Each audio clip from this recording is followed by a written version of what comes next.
आकाश निर्वाणा में किसकी प्रॉपर्टी है? विधायक जी जब तक जवाब नहीं देंगे तब तक सवाल पूछा जाएगा। आस्था बिल्डर्स के साथ किसका इन्वेस्टमेंट है? सोच लीजिए, जिस दिन जमशेदपुर की जनता के साथ सड़क पर उतर गया उस दिन क्या होगा।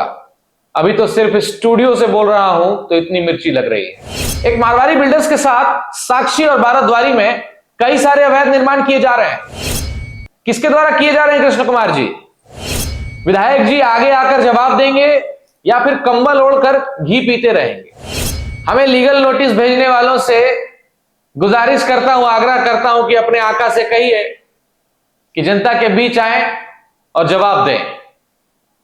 जनता जवाब चाहती है। मैं झारखंड के मुख्यमंत्री हेमंत सोरेन से गुजारिश करता हूं कि जेएनएसी अधिकारी कृष्ण कुमार पर जांच बिठाई जाए और उनसे उनके संपत्ति का विवरण मांगा जाए।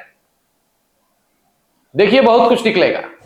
मैं भारतीय जनता पार्टी के शीर्ष नेतृत्व से पूछना चाहता हूं कि आपके पार्टी के ओबीसी मोर्चा के प्रवक्ता इस तरीके से लीगल नोटिस भेजते हैं और 2 करोड़ की डिमांड करते हैं। भारतीय जनता पार्टी को ऐसे कार्यकर्ता को तुरंत बर्खास्त करना चाहिए, यह मैं अपील करता हूं। एक कमेंट आपको दिखाएंगे जिसमें देखिएगा कि किस तरीके से धमकी दी जाती है फिर डिलीट कर लिया जाता है। बने रहिए वीडियो के अंत तक, दिखेगा आपको कमेंट। वीडियो डिलीट, 2 करोड़ रुपए की डिमांड, नहीं तो मुकदमा कर दिया जाएगा। संविधान ने हमें अधिकार दिया है पत्रकारिता करने का और हम करेंगे, सवाल पूछेंगे क्योंकि जनता जवाब चाहती है। मैं जनता का सवाल उठा रहा हूं और जनता ही जवाब देगी। जमशेदपुर की जनता कमेंट्स करके बता दीजिए कि पार्किंग की अवैध वसूली हो रही है कि नहीं हो रही है, कृष्ण कुमार भ्रष्ट अधिकारी है कि नहीं है। बाकी जिस दिन आप कहेंगे उस दिन सड़क पर उतरकर आपके साथ आंदोलन करूंगा। नमस्कार, मेरा नाम प्रियांशु झा है, आइडियल एक्सप्रेस न्यूज देख रहे हैं आप। हमने भ्रष्टाचार की खबर चलाई, अव्यवस्था और जनता से जुड़े गंभीर सवाल उठाए और एक और लीगल नोटिस भेज दिया गया। धर्मेंद्र प्रसाद द्वारा भेजा गया है। ये भारतीय जनता पार्टी ओबीसी मोर्चा के प्रवक्ता बताए जा रहे हैं। लीगल नोटिस में उन्होंने लिखा है और हमसे वीडियो डिलीट करने की 2 करोड़ रुपए की मांग की गई है, वरना मुकदमा किया जाएगा। उसकी धमकी दी गई है लीगली। मैं भारतीय जनता पार्टी के शीर्ष नेतृत्व से सवाल पूछना चाहता हूं कि क्या ऐसे व्यक्तियों के आचरण की जांच नहीं होनी चाहिए? यदि कोई व्यक्ति पत्रकारिता के सवालों का जवाब देने के बजाय कानूनी दबाव और धमकी का रास्ता चुनता है तो इससे पार्टी की छवि मजबूत होगी या कमजोर, अब पार्टी तय करेगी।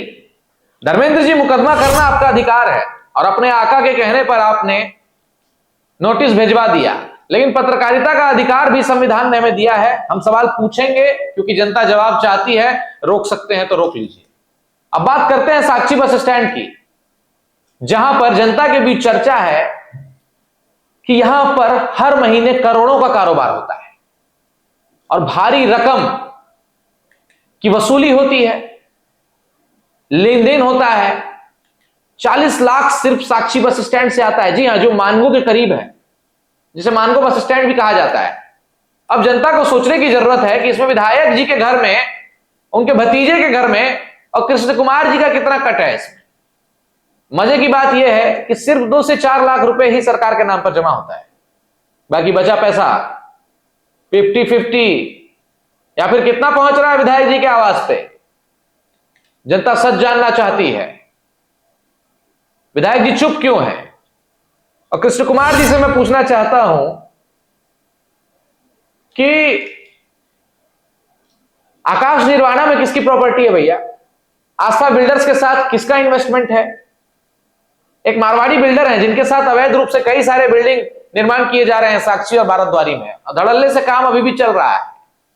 अब कृष्ण कुमार जी बताएंगे क्योंकि एकदम सच्चे अधिकारी हैं, निष्ठापूर्वक काम करते हैं। कृष्ण कुमार जी, क्या उस पर कार्रवाई नहीं होनी चाहिए? साक्षी और बाराद्वारी में जो अवैध निर्माण किए जा रहे हैं, किसी अधिकारी और मारवाड़ी बिल्डर का इन्वेस्टमेंट बताया जाता है। आस्था बिल्डर्स के साथ भी किसी अधिकारी का इन्वेस्टमेंट बताया जाता है। कौन है वो अधिकारी? कृष्ण कुमार जी, मैं आपसे सवाल करता हूं, आप ही कमेंट कर दीजिएगा। सच सच लिखिएगा, लेकिन उम्मीद करते हैं अब 2 से 4 लाख ही सिर्फ जमा होता है जेएनएसी में कृष्ण कुमार जी। अब यहां पर आते हैं, आपका कट इसमें कितना है ये बताइए। साक्षी बस स्टैंड से हर महीने कुल कितना राजस्व आता है ये सार्वजनिक कर दीजिए। यदि सब कुछ नियमों के अनुसार है, मैं गलत बोल रहा हूं, तो पारदर्शिता से डर किस बात का।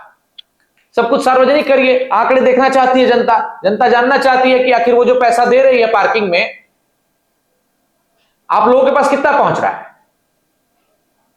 जनता समझना चाहती है भैया कि जमशेदपुर में पार्किंग के नाम पर कितनी वसूली की जा रही है। इसके साथ ही हम यह भी सवाल उठाते हैं कि मीडिया को डराने, धमकाने या दबाव बनाने की कोशिश क्यों की जा रही है। हमारे पास एक ऐसा स्क्रीनशॉट है, देखिए।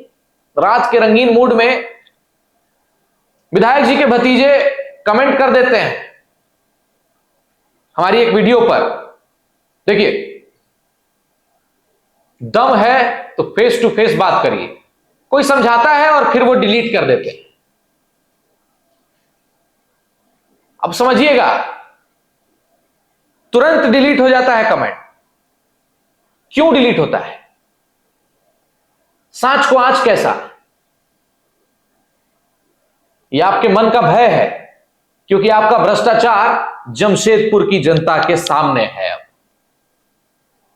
अब आते हैं कृष्ण कुमार जी पर फिर से। जनता जानना चाहती है, कृष्ण कुमार जी,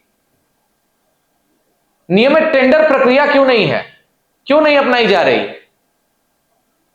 और आपके आय के स्रोत क्या है? बहुत गंभीर आरोप लग रहे हैं आपके ऊपर, और ये मैं नहीं, ये आम जनता कह रही है। जितने भी वीडियो अपलोड्स हुए हैं आइडियल एक्सप्रेस द्वारा, आप जाकर कमेंट में पढ़ लीजिए। सिर्फ आप ही आप नजर आ रहे हैं, और आपके इन्वेस्टमेंट्स। आपकी घोषित और वास्तविक संपत्तियों का विवरण क्या है, क्या आप बता सकते हैं? मैं एंटी करप्शन ब्यूरो से, झारखंड सरकार से, सीबीआई से गुजारिश करता हूं कि इस पर जांच होनी चाहिए। एक प्रॉपर्टी और देखिए, अशोक गोयल और दिलीप गोयल की यह बिल्डिंग है। ऊपर में एक पेंट हाउस है।